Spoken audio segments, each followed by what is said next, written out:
We want policing to change in a way that stops the racist killings, the woundings, and the harassment.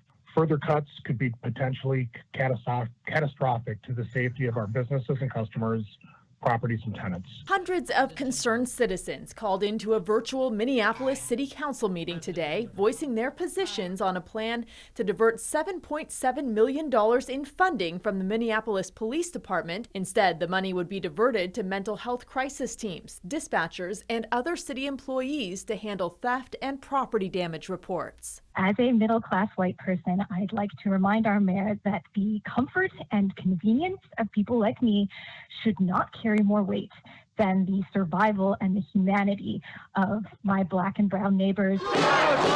Supporters point to George Floyd's death and the tens of millions of dollars in settlements and lawsuits the city has paid out over the past 10 years.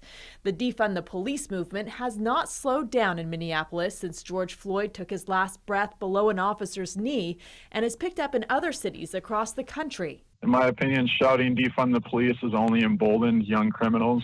The carjackings are through the roof. Before we even discuss defunding the police, we need to have an actual plan. Opponents of the plan, including the mayor and the police chief, say reform can come without depriving police of resources. And as violent crime in the city reaches record highs, some citizens say they need a bigger, not smaller, police presence. There have been more than 5,300 shootings this year, compared with just over 4,000 in the same period last year.